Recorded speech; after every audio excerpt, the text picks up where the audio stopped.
play.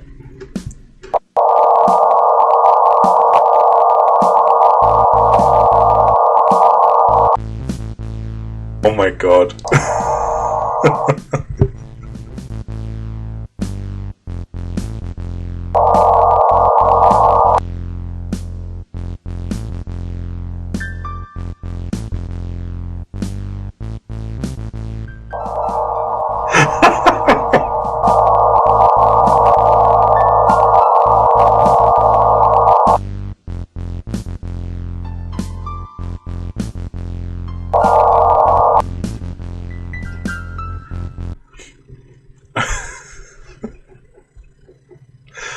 Okay, so we just watched the girls of planet Nubia. Now remember, Kickstarter doesn't allow porn, but if you say that it's a short film set on a distant planet where a tribe of women battle the elements and aliens for survival, then you're good to go. Okay, so that was that. There's many fascinating aspects of this video that I think you'd like to know based off of my research. Yeah, like what is? So I am thinking. So the uploader goes by the name Major Tom, which if you use Google, that's not going to help you because of the famous song. Yeah, but I did enough searching for some of the keywords that he tends to use when describing this, like apocalyptic, and that he's doing in Baltimore, Washington, D.C. So I was able to narrow it down. He's been making these videos for a decade. Okay, so his YouTube channel is full of videos like this.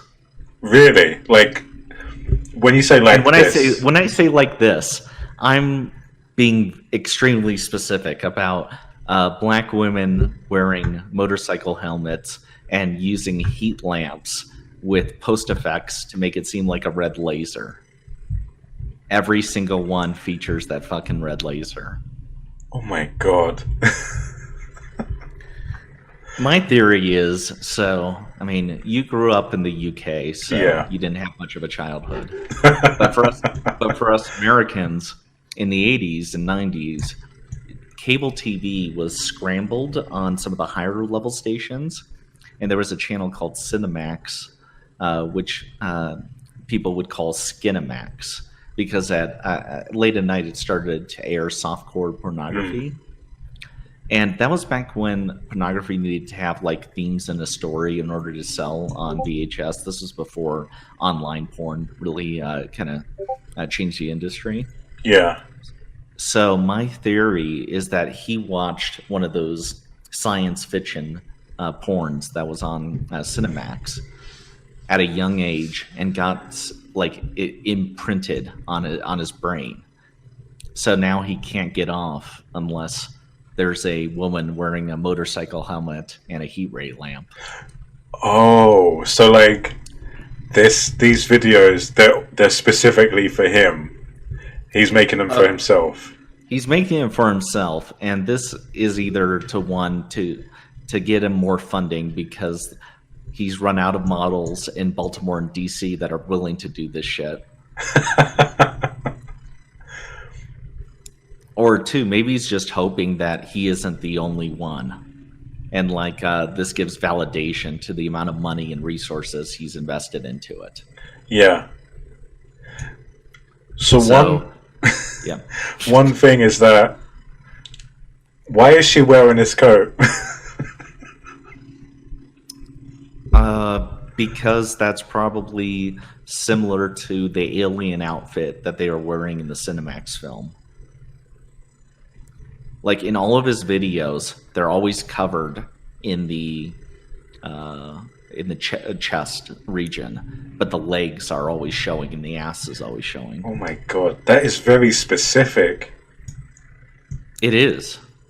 I mean, that's kind of how fetishes work sometimes, is that something imprints at a young age, Yeah. and it's something that you just focus on. Now, usually it manifests itself into standard sexual desires, like, breast, ass, that kind of thing. Yeah.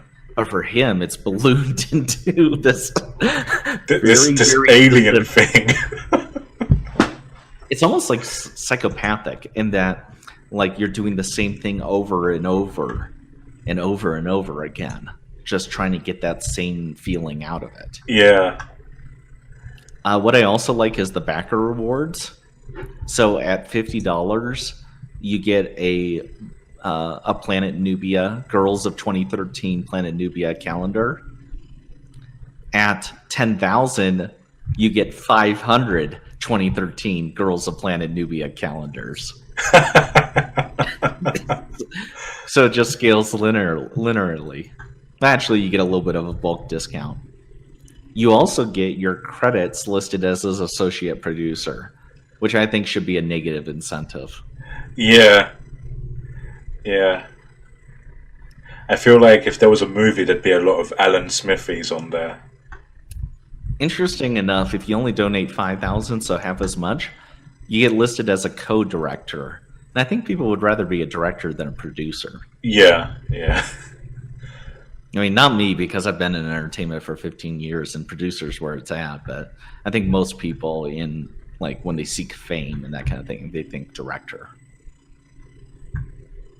Yeah. Directors do get the fame rather than the producers. Yeah, but the producers get to go home at night. Yeah. It's a lot less stressful. And you have more projects going at the same time. It's a far better gig. It's just you get moderate creative input, and often by committee, so it's not as good.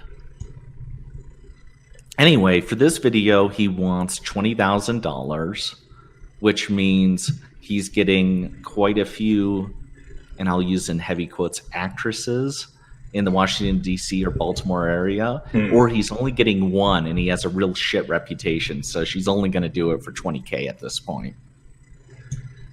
Not making your fucking motorcycle video again unless you give me $20K. The really disappointing thing about this Kickstarter page is that there's no comments. And there's no money. Yeah. But here's the thing. His YouTube is pretty much just his private stash of videos he's produced for this. There's no community. And Kickstarter's a large site. Granted, he made this in 2012 when Kickstarter was far smaller. Yeah. But still, there's no organic community to start with. He hasn't found his fetish buddy or friends or community to promote this. So it just dies a quiet death, and that's quite sad. Yeah, I mean, it is kind of sad. There's no one for him to share this with.